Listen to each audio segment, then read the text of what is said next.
Friends, welcome to Swapna Shetty vlogs. నేను మీ స్వప్న. ఈరోజు మీతో షేర్ చేయబోతున్న వన్ మోర్ మినీ వ్లాగ్ వచ్చేసి పుదీనా రైస్ ఇంట్లోనే ఈజీగా ఎలా చేసుకోవాలో చేసుకోవచ్చండి. ఇది ఏ కూర అవసరం లేదండి, మనకి పుదీనా రైస్ ఉంటే సరిపోతుంది. ఇంక దీంట్లోకి అయితే మనం కర్డ్ వేసుకున్నా బాగుంటుందండి. నేనైతే ఈరోజైతే ఈ పుదీనా రైస్ ఎలా తయారు చేసుకోవాలో చూసేద్దామండి. ముందుగా అయితే ఒక కళాయి పెట్టుకొని దాంట్లో ఆనియన్స్, కరివేపాకు, అలానే కొంచెం ఆయిల్ వేసి ఎండుమిర్చి అనేది వేసేసుకోండి. ఇలా వేసుకున్న తర్వాత మీకు ఇష్టం ఉంటే పీనట్స్ కూడా వేసుకోండి. ఇవన్నీ కరకరలాడుతూ చాలా టేస్ట్‌గా ఉంటాయండి.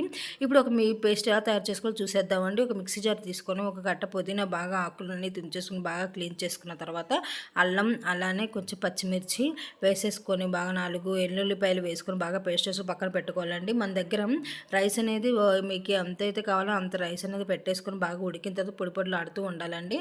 ఇంకా నేను చివరిసారిగా ఇంక బాగా ఆయిల్ మగ్గిన తర్వాత కొంచెం అనేది నిమ్మకాయ పిండుకొని బాగా చిన్నగా కలుపుకుంటూ ఉండాలండి. ఈ రైస్ అనేది విరిగిపోకుండా ఉంటుంది. చాలా టేస్ట్ ఉంది. అలాగే మీరు ట్రై చేయండి.